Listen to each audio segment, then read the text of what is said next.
En el corazón de Sevilla, el barrio de Santa Cruz es un laberinto de historia y privilegio, donde calles estrechas y adoquinadas se abren a patios secretos, y el aire está perpetuamente perfumado con el olor de jazmín y naranjos.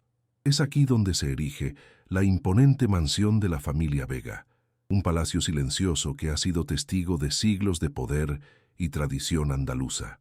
Por dentro, la opulencia es formal y solemne. Muebles antiguos pulidos hasta el brillo, retratos al óleo de ancestros de mirada severa y una quietud que solo el dinero muy antiguo puede comprar. Este escenario de belleza histórica y riqueza incalculable sirve como una cortina de terciopelo que esconde la lucha desesperada e invisible que se desarrolla en su interior. Javier Vega, a sus 35 años, es el heredero de este imperio, heredero de las bodegas Vega y de una vasta cartera inmobiliaria. Personifica la elegancia casual de la vieja riqueza europea. Viste con una simplicidad cara, pero son sus ojos, de un verde penetrante, la marca registrada de la familia Vega, los que cuentan su verdadera historia.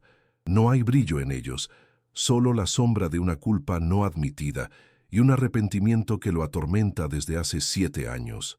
Aquel dolor lo ha transformado en un hombre serio, enfocado implacablemente en los negocios, pero emocionalmente amurallado, distante de todo y de todos. La fuente de su tormento fue una decisión cobarde. 7 años antes, tuvo un romance intenso y secreto con una empleada de la bodega, una mujer cuya vivacidad lo hizo sentirse vivo por primera vez, pero la presión de su familia, especialmente de su madre matriarcal, para proteger la reputación y el linaje de los Vega fue implacable. Él cedió. Puso fin a la relación de forma abrupta y cruel, eligiendo el legado en lugar del amor.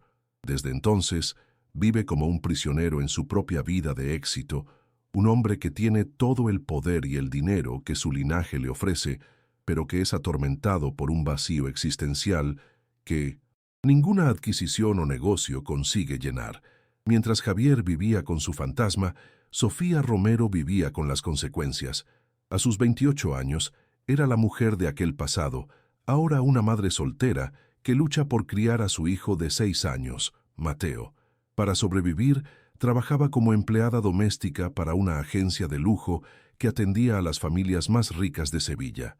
Sus ojos, del mismo color verde inconfundible que los de Javier, estaban frecuentemente rodeados por ojeras de agotamiento.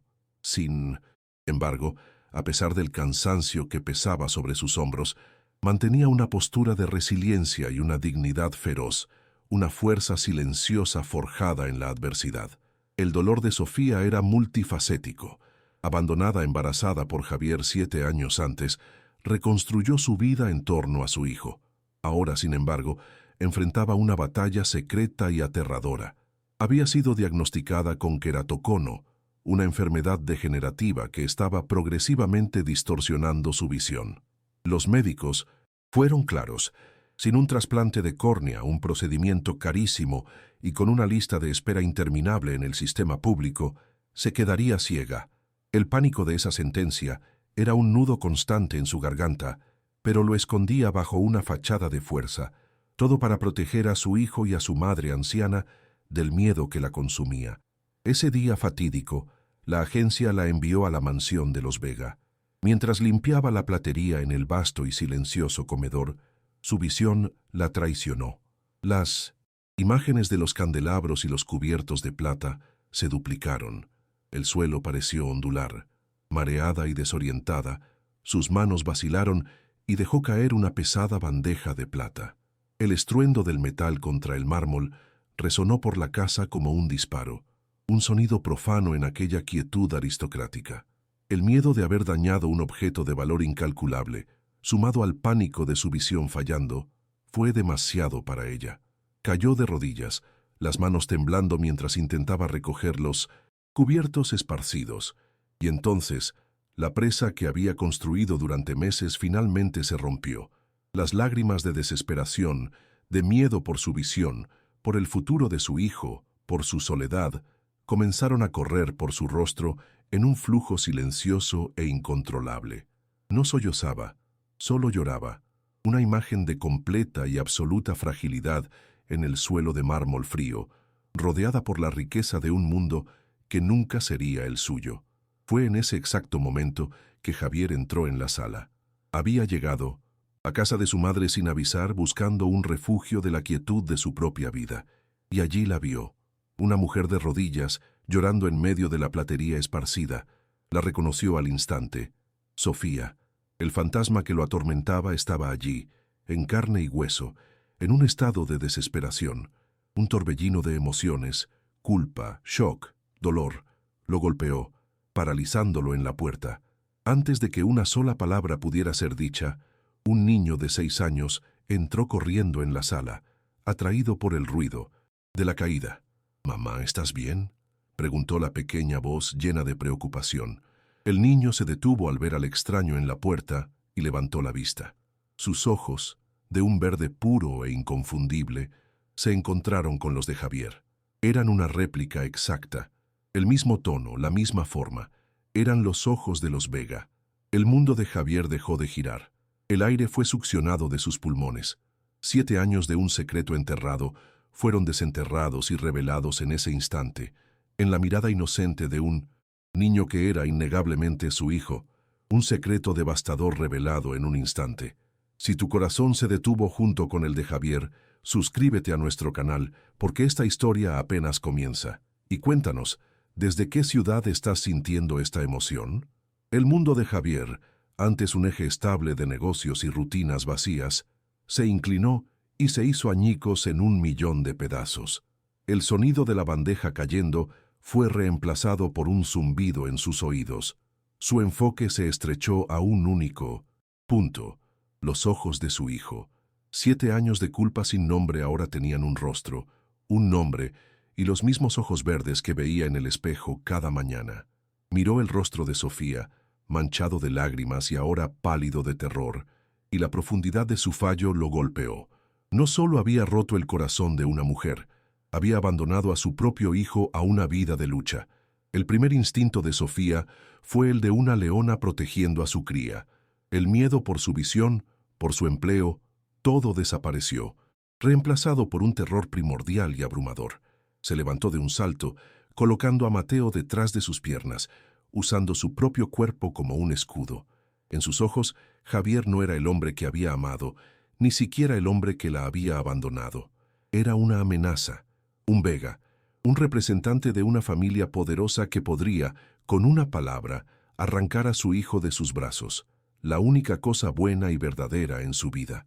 Ignorando la plata esparcida, ignorando el miedo en los ojos de Sofía, Javier fue movido por un instinto más profundo que la culpa o el arrepentimiento. Por primera vez en años, actuó sin pensar, sin calcular. Lentamente, para no asustar al niño, se arrodilló en el suelo de mármol, rompiendo su postura de poder, poniéndose al nivel de los ojos del niño.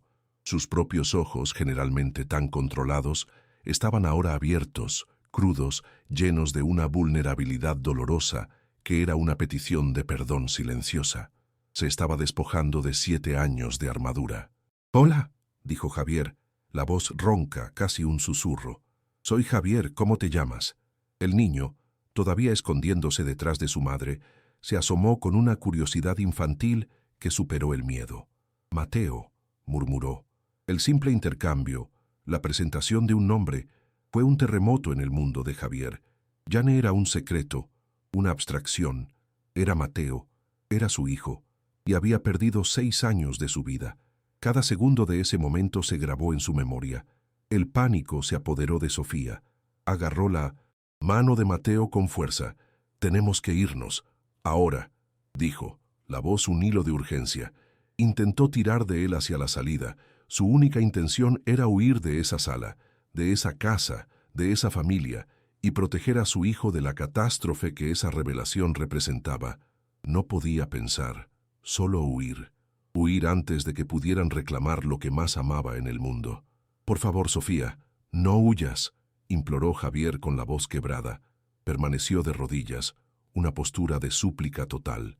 «No otra vez». Ese «no otra vez» no era una acusación, sino una confesión. Era el reconocimiento de su propia cobardía pasada. el lamento de un hombre que sabía que había sido él quien la forzó a huir la primera vez. En ese instante, supo, con una certeza que sacudió su alma, que no podía dejarlos salir por esa puerta. Su vida, su propósito, todo se había redefinido en el momento en que vio los ojos de su hijo. Como si fuera una obra de teatro cruelmente escenificada, la puerta del comedor se abrió y su madre, Isabel Vega, entró. Una mujer de unos 60 años, con una postura regia y una mirada que podía congelar el vino en las copas, fue atraída por el ruido. Su mirada barrió la escena con una rapidez impresionante. La plata en el suelo, la empleada con el rostro en lágrimas, su hijo de rodillas y finalmente el niño. Sus ojos se fijaron en los ojos de Mateo y el reconocimiento fue instantáneo. La máscara de compostura aristocrática de Isabel no vaciló, pero su rostro se endureció, convirtiéndose en una fortaleza de desaprobación fría. La reacción de Isabel no fue de sorpresa o compasión, sino de inmediato control de daños. No veía un nieto, sino un escándalo. No una madre desesperada, sino un problema a gestionar y eliminar. «Javier, levántate de este suelo inmediatamente», dijo, la voz un látigo. Luego se dirigió a Sofía con un desdén helado. «Y tú, llévate al niño y sal de mi casa. Discutiremos los términos de tu indemnización y de tu silencio más tarde». Sus palabras fueron un golpe, tratando al hijo y a la madre como un inconveniente a ser comprado y desechado. En ese momento, algo que había estado dormido en Javier durante 7 años despertó.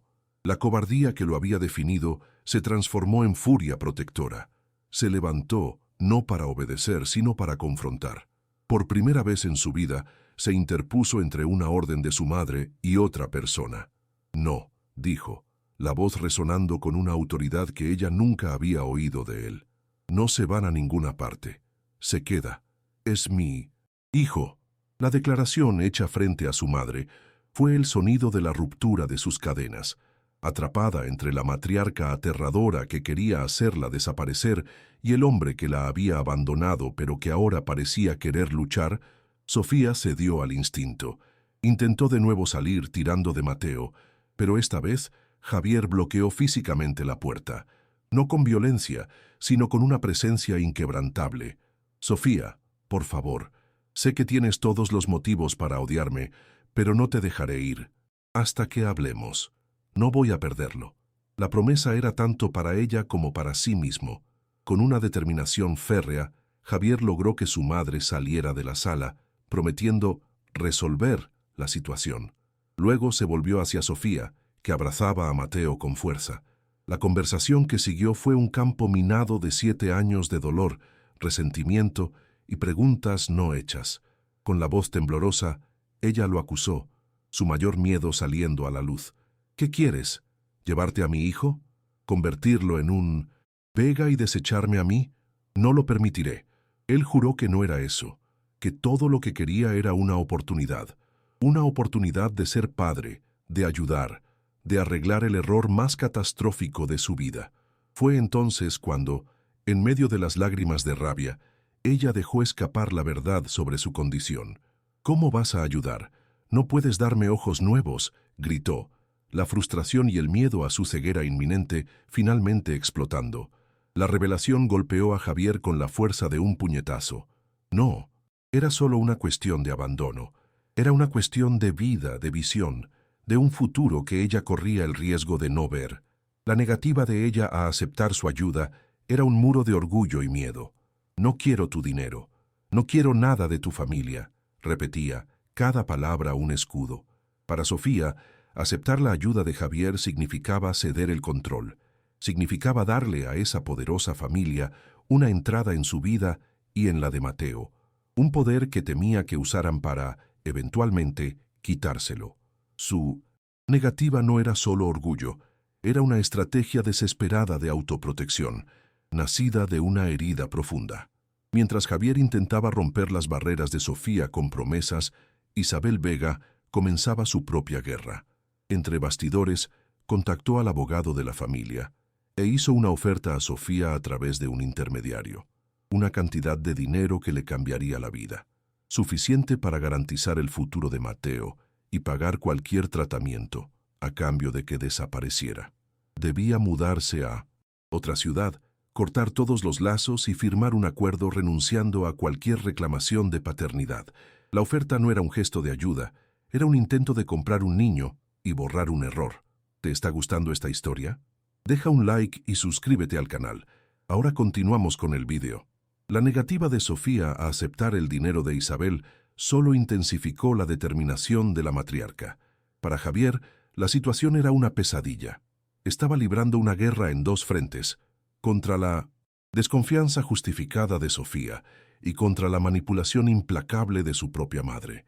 Se encontró dividido entre el deseo de usar su riqueza para resolver el problema médico de Sofía de inmediato y la conciencia de que forzar la cuestión solo confirmaría los peores miedos de ella. Tenía que aprender a actuar de una nueva manera, no con poder, sino con paciencia. Comenzó con pequeños gestos, no con grandes demostraciones de riqueza. Aparecía en la puerta de Sofía no con abogados, sino con bolsas del supermercado. Se ofrecía a llevarla a las citas médicas para sus ojos, no como un proveedor, sino como alguien a quien le importaba. Al principio, ella lo rechazaba todo, pero la persistencia silenciosa y respetuosa de él comenzó a desgastar los bordes de su resistencia. Un día, agotada, aceptó que la llevara, y esa pequeña concesión le pareció una victoria monumental. Su principal foco, sin embargo, era Mateo. Con el permiso vacilante de Sofía, comenzó a pasar tiempo con su hijo. Las primeras veces fueron torpes. Javier, un hombre acostumbrado a dirigir salas de juntas, no sabía cómo hablar con un niño de 6 años, pero aprendió. Fueron al parque, jugaron al fútbol, montaron legos. Descubrió la sonrisa de su hijo, sus comidas favoritas, el sonido de su risa. Y en cada uno de esos momentos sentía una alegría tan pura y profunda que hacía que su vida anterior careciera completamente de sentido. Y Mateo, con la inocencia de un niño que no conoce el pasado complicado, comenzó a encariñarse con ese hombre amable que lo miraba con tanta adoración. Un día en el parque se refirió a él como Papá Javier. La palabra, dicha de forma tan natural, fue a la vez la mayor alegría que Javier había sentido jamás y un cuchillo en su corazón, un recordatorio de los 6 años de papá que había perdido para siempre por su propia cobardía. Observando estas interacciones, las murallas de Sofía comenzaron a tambalearse. Veía la paciencia y la ternura genuina en el trato de Javier con Mateo. Veía el brillo en los ojos de su hijo cuando Javier llegaba. Comenzó a ver no al heredero de los Vega, sino a un hombre intentando desesperadamente arreglar su pasado y ser el padre que su hijo merecía. La imagen del hombre cobarde que la abandonó estaba siendo lentamente reemplazada por la del padre dedicado en el que se estaba convirtiendo. Isabel Vega, sin embargo, veía este acercamiento como una amenaza existencial a su control y al legado de la familia. Si no podía comprar a Sofía, la intimidaría. En un encuentro casual organizado por ella, Isabel habló son Sofía, sus palabras envueltas en seda, pero con el veneno de una serpiente. Habló sobre cómo los tribunales podían ser crueles con las madres solteras, especialmente una con problemas de salud que podrían comprometer su capacidad para cuidar de un niño. La amenaza no se dijo abiertamente, pero quedó clara. Aléjate de mi hijo, o yo te quitaré al tuyo. La amenaza de Isabel coincidió con el empeoramiento de la condición de Sofía. Un día, mientras ayudaba a Mateo con los deberes, su visión se nubló tan severamente que ya no podía enfocar las letras. El pánico que sintió fue diferente. Ya no era solo sobre sí misma, era sobre su hijo. ¿Cómo podría cuidarlo si no podía verlo? El miedo a que la amenaza de Isabel se hiciera realidad, a que su condición fuera utilizada en su contra para quitarle a Mateo, se hizo más grande que su orgullo. Con el corazón encogido y sintiendo que no tenía otra opción, buscó a Javier. Con voz baja le dijo que aceptaría su ayuda para el trasplante, pero impuso condiciones estrictas, intentando mantener un último vestigio de control y dignidad. Sería un préstamo, no un regalo. Firmaría un documento prometiendo devolvérselo, aunque le llevara el resto de su vida. Y lo más importante, Ese acto no le daría ningún derecho legal adicional sobre Mateo. Para su sorpresa, Javier aceptó todos sus términos sin dudarlo. Entendió que aquello era crucial para ella. Respetar sus condiciones era más importante que el dinero en sí. Era una demostración de que no estaba tratando de comprarla o controlarla. Al día siguiente, programó la cirugía con el mejor especialista en córnea de España, usando sus fondos personales, no los de la empresa familiar. Su respeto por la autonomía de ella fue el primer ladrillo real en la reconstrucción de la confianza. Durante las consultas preoperatorias, la tensión entre ellos comenzó a disiparse, reemplazada por una complicidad forzada por la situación. Un día, en la sala de espera, tuvieron su primera conversación verdaderamente honesta. Él se disculpó de nuevo, no solo por el abandono, sino por la cobardía juvenil que lo motivó. Habló de su familia, de la presión, de su arrepentimiento. Ella, por su parte, habló de su miedo a la cirugía, del terror de despertar y seguir sin poder ver, de su soledad. En esa estéril sala de espera, conectaron como dos personas heridas. Isabel, al descubrir que la cirugía estaba programada y que su hijo lo estaba financiando todo, sintió que estaba perdiendo el control. El miedo a que esa mujer y su bastardo se integraran de lleno en su familia la llevó a un acto de desesperación y crueldad. Si las amenazas veladas no funcionaron, usaría el poder del Estado. Decidió hacer una denuncia anónima a los servicios sociales, alegando que Sofía Romero era una madre negligente, cuya condición de visión ponía a su hijo en riesgo constante. El día de la denuncia llegó. La cirugía de Sofía estaba programada para la semana siguiente. Ella y Javier acababan de volver de una consulta final, un raro momento de optimismo compartido. Había una sensación de esperanza en el aire, la posibilidad de un futuro donde pudiera ver crecer a su hijo. Al llegar al humilde edificio de Sofía en Estepona, vieron el coche aparcado enfrente, un coche oficial, con el emblema de los servicios sociales. La amenaza ya no era una insinuación, estaba allí, en su puerta, lista para intentar destruirlo todo. ¿Te está gustando esta historia? Deja un like y suscríbete al canal. Ahora continuamos con el vídeo. El coche oficial en la puerta del humilde edificio de Sofía era una declaración de guerra. Dos asistentes sociales, una mujer de mirada seria y un hombre de aire cansado estaban en la puerta. Se presentaron de forma profesional, explicando que habían recibido una denuncia anónima. La denuncia alegaba que una madre con una condición de visión degenerativa, Sofía Romero, estaba creando un entorno negligente y peligroso para su hijo de 6 años. Cada palabra era una puñalada calculada, y Sofía supo, con una certeza helada, que la mano de Isabel Vega estaba detrás de aquello. El terror inicial que amenazó con paralizar a Sofía dio paso a una furia protectora. Aquel era su hogar, aquel era su hijo, y no permitiría que la crueldad de una mujer rica y amargada destruyera a su familia. Con una dignidad que contrastaba con el pánico en su corazón, invitó a los asistentes sociales a entrar. «Por favor, entren. Como pueden ver, mi hijo está perfectamente seguro», dijo la voz firme, mientras Mateo, asustado por los extraños, se aferraba a su pierna. A su lado, Javier sentía que la sangre le hervía. También supo, con una certeza nauseabunda, que aquello era obra de su madre. Usar a su propio nieto, un niño inocente, como un peón en su juego cruel para herir a Sofía, era un nuevo nivel de bajeza que no creía posible. En ese momento, el respeto y el miedo que había sentido por su madre durante toda la vida se transformaron en desprecio. Una profunda vergüenza por el apellido que llevaba lo consumió, pero esa vergüenza fue rápidamente reemplazada por una determinación gélida. Los asistentes sociales iniciaron su protocolo. Observaron el apartamento pequeño, pero impecablemente limpio y lleno de amor. Había dibujos de Mateo pegados en la nevera y libros infantiles apilados junto a su cama.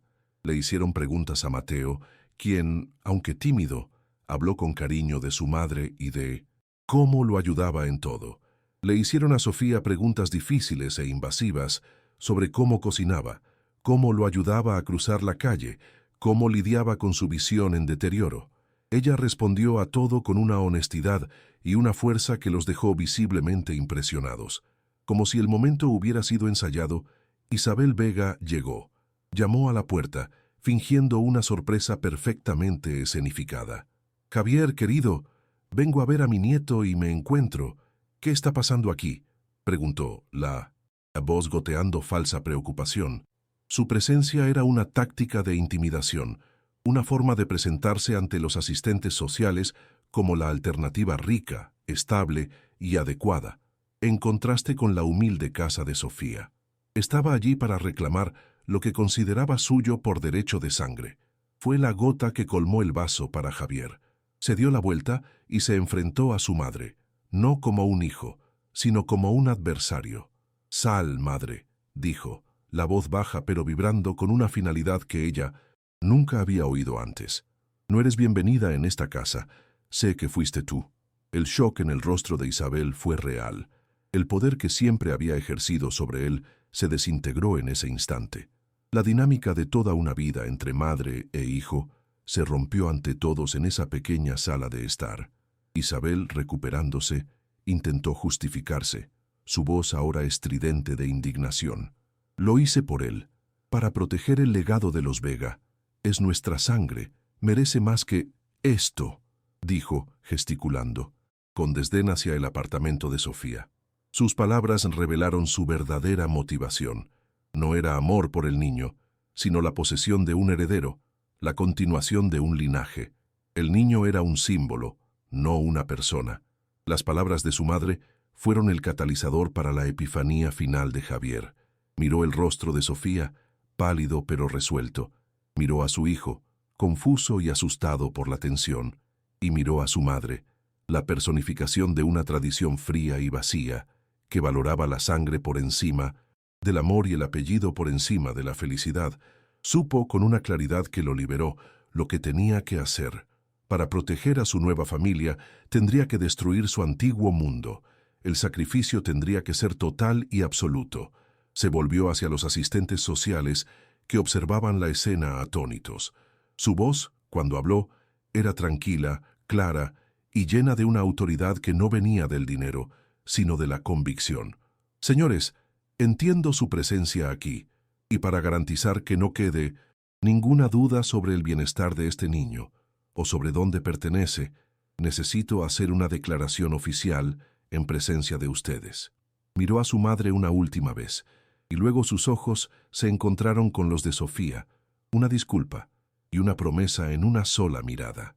«A partir de este exacto momento yo, Javier Vega, renuncio públicamente al apellido Vega, renuncio a mi posición en la junta directiva de las bodegas Vega y a toda y cualquier herencia, presente o futura, asociada a ese nombre». Un suspiro colectivo llenó la pequeña sala. Isabel lo miró como si se hubiera vuelto loco.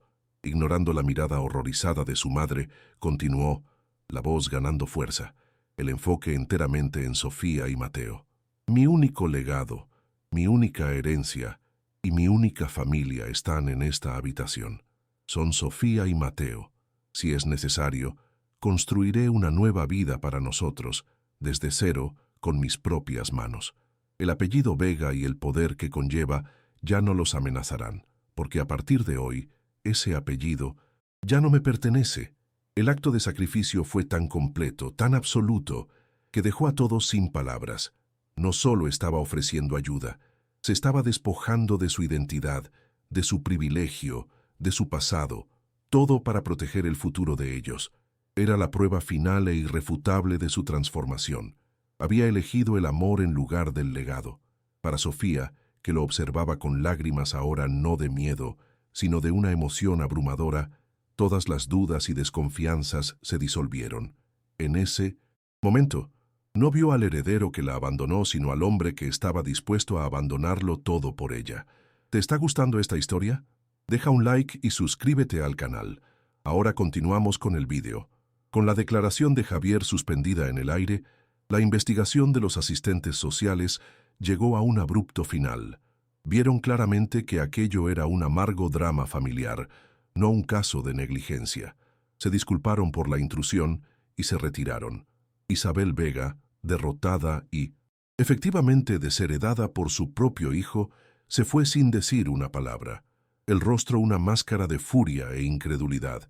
En el silencio que siguió, Javier, Sofía y Mateo se quedaron solos en la pequeña sala, el peso de lo que acababa de suceder uniéndolos de una forma que nada más podría. Esa noche hablaron, de verdad. Con todas las amenazas externas eliminadas por el sacrificio de Javier, Sofía finalmente bajó la guardia por completo. Vio la profundidad de su cambio, la sinceridad de su amor. Abrió su corazón, compartiendo sus miedos y sus esperanzas. Ya no había secretos ni barreras entre ellos. En ese humilde apartamento, en medio de las ruinas de una vida y la promesa de otra, se convirtieron en un equipo, una familia unida contra el mundo. La cirugía de trasplante de córnea de Sofía, pagada con los fondos personales que Javier había acumulado antes de su renuncia, fue un éxito absoluto. El momento en que le quitaron los vendajes fue el verdadero comienzo de su nueva vida. Por primera vez, vio el rostro del hombre que amaba y del hijo que adoraba con una claridad perfecta, sin distorsiones ni sombras. Las lágrimas que lloró fueron de pura alegría y gratitud, una visión clara para un futuro brillante. Fiel a su palabra, Javier formalizó su renuncia, dejando atrás el Imperio Vega. Con sus propios recursos y su vasta experiencia, fundó una pequeña pero ágil constructora. Su misión era diferente ahora. En lugar de construir mansiones de lujo para los ricos, se centró en la construcción de viviendas de alta calidad y asequibles para familias trabajadoras. Un acto de rebelión silenciosa contra el mundo de privilegios que había abandonado. Construyeron su nueva vida juntos, ladrillo a ladrillo. Se mudaron a una casa cómoda en Triana, un barrio vibrante y con alma en Sevilla. Era una casa llena de luz y risas, no de opulencia y silencio. Javier, libre del peso de su apellido, se convirtió en un padre presente y un compañero amoroso. Encontró más satisfacción en enseñar a Mateo a montar en bicicleta que en cerrar cualquier negocio millonario. Su boda fue una celebración de su viaje, una ceremonia sencilla y hermosa, en un patio florido, rodeados por la madre de Sofía, por Mateo, y por los pocos amigos que permanecieron leales. Fue una unión no de apellidos o fortunas, sino de dos almas que habían encontrado la redención la una en la otra. Eran la prueba de que la verdadera familia no es aquella en la que nacemos, sino aquella por la que elegimos luchar.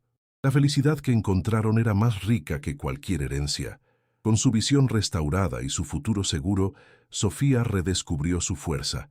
No solo cuidó de su familia, sino que también usó su experiencia para crear una pequeña fundación financiada por los beneficios de la nueva empresa de Javier. La fundación ayudaba a pacientes con enfermedades raras a navegar por el sistema de salud y a obtener acceso a tratamientos caros, transformando su dolor pasado en un propósito para el futuro. Su historia se convirtió en un testimonio del verdadero significado de la nobleza. Probaron que ésta no reside en la sangre o en un apellido, sino en el coraje de confrontar los propios errores, de asumir las consecuencias y de luchar por la familia que se elige. Construyeron un futuro donde la dignidad, el respeto y el amor eran los únicos activos que importaban. Encontraron la felicidad no en una vida libre de dificultades, sino en una vida llena de significado. Juntos, probaron que nunca es demasiado tarde para redimirse y que el amor, cuando es verdadero, tiene la fuerza de sanar las heridas más profundas, reconstruir la confianza y crear un legado mucho más valioso que cualquier imperio familiar. Epílogo. 5 años después. 5 años más tarde, en una tarde soleada en un parque del barrio de Triana, Javier y Sofía observan a Mateo, ahora con 11 años, jugar al fútbol con sus amigos. La visión de Sofía es perfecta, y ella sonríe al ver la energía de su hijo. Ahora dirige su fundación a tiempo completo. A cierta distancia, sentada en un banco bajo la sombra de un naranjo, una mujer mayor los observa. Es Isabel Vega. No se acerca, pero en su mirada hay una profunda tristeza y un atisbo de arrepentimiento. Viene todas las semanas, solo para ver a su nieto de lejos. Una reconciliación completa quizás nunca suceda, pero la puerta Antes cerrada con el acero del orgullo, ahora está entreabierta. ¿Han hecho algún gesto de bondad que cambió una vida? Dejen un corazoncito. Si creen que el amor es más poderoso que cualquier riqueza, suscríbanse para más historias de segundas oportunidades. Comenten, el amor no tiene precio si ustedes también creen en la bondad humana.